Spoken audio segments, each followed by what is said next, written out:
when I was looking at the real life issues, one way of understanding history was to say these were the lessons and this is what we've learned from them. But reality is, we've seen history and these were the lessons we've not learned.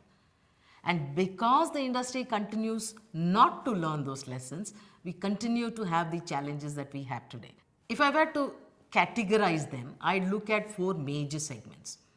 The first is, of course, the slack internal controls, where there are internal controls in the document, but they're actually not followed to the spirit, maybe the letter, but not the spirit. The second is a disregard to the regulations, to the code of conduct, blatant disregard. A third is, gullible customers. How do we corner these gullible customers? And that really is totally anti-fair treatment of customer requirements. And then the fourth is the entire financial crime space. Financial crime actually reminds me of something very interesting. I always used to say this. We are financial services people. We are not enforcement directorate people. We wouldn't know how to stop a conspiracy. But then, and this is really where most of the regulations come to our help, how do we stop conspirators or the black money to enter our system? I mean, like it or not, financial services industries are the conduits for white money. Now, when this system is misused for financial crime, it definitely hits the organization in the medium and long term. Short term, you might have lots of funds and that could lead to, short term benefits, but it's never lasting. And the fines that have been imposed right from 2012 to now are an indication of the same. So, since we wouldn't know what is white or black, there are many regulations that have been passed which should help us in this space. For example, know your customer. Know your customer guidelines will allow you to get genuine customers in. When those are kind of sidelined, that's when you are opening yourself for trouble.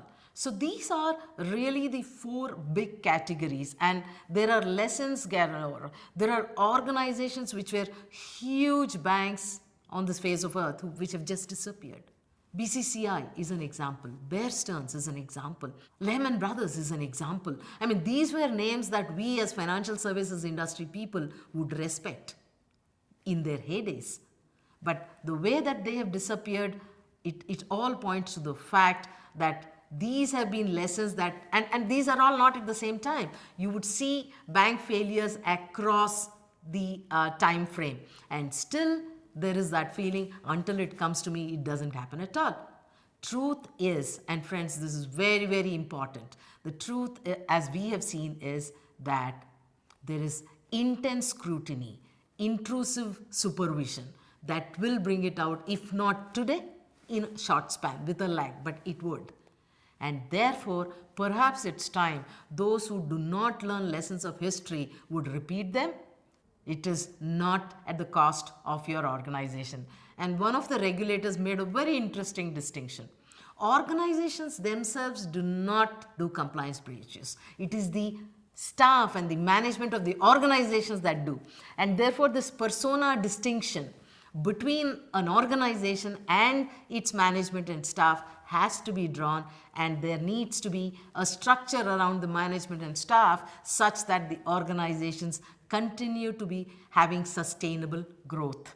And that is really a lesson you would want to learn. You would want the organization to be perpetual, to grow a healthy business. And therefore, the chapter that we got here on lessons not learned lists out examples under each of these four categories with the millions and billions of dollars of fine. Hopefully, the industry participants would learn or change this trend of not learning the lessons to learning the lessons. That's the hope.